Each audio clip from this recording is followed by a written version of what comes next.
What I'm going to do is ask you a few questions, if that's okay. Then at the end of that, I'll prescribe you a poem. There was once an old woman called Deb who had a crazy idea in her head. So you're happy there? To hear people's ills without giving pills, and then give them poems instead. So take poems once a day. Thank you. I hope you like them. I only wish my mum was visiting. She'd like it, would she? My name's Deborah Almer and I am emergency poet. I started doing this about 3 years ago. I had an idea of doing creative writing classes in the back of a minibus, and when I was looking for a minibus on eBay I saw an ambulance and I thought, aha, emergency poet, and the whole thing just straight away came to me. What happens in a consultation process, that sounds very grand, is that people will come into the back. I'll invite them into the back of the ambulance. I'll ask them to sit down on the stretcher, relax. Are you going to relax as well? You're going to put their feet up, to lie back and to properly relax. And then I will ask them a few questions.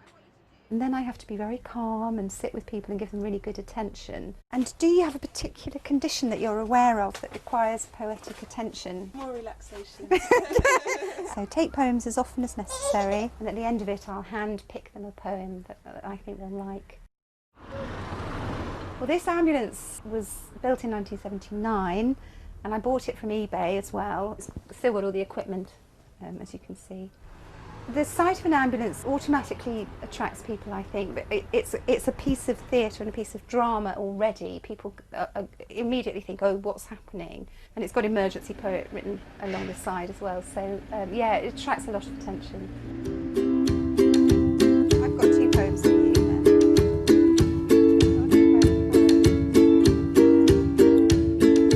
then. My patients are from age 4, where they can share a poem with the parent, to 100, everybody and anybody, and I think that's the key thing for me. Nature slows and sings. Most people that come into the back of the ambulance don't read poetry. They haven't read poetry since school and they will put off it, and I believe that there's a poem that they'll like.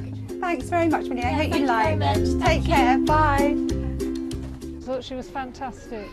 Really, really enjoyed it. Just like you talking to a friend. Fantastic, and I'm looking forward to going back and reading my poems. Maybe it's for you to cope or help or support your sister with struggling. Would that make sense? Yes, that's a good idea. Okay. I think that poetry does something that no other art can quite do, and that it talks intimately, as though from one person to another. It touches people really closely and deals with really intimate things. So few grains of happiness measured against all the dark, and still the scales balance. The world asks of us only the strength we have, and we give it. Then it asks more, and we give it. Sorry. It's all right. It's lovely. It's nice. It's good to cry. Yes, it is indeed.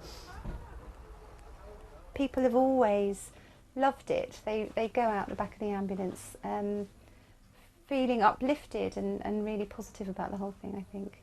Okay, thank you. I hope you like them. Thank you. Thank you. What a lovely experience. Oh, thank you very much. Thank you.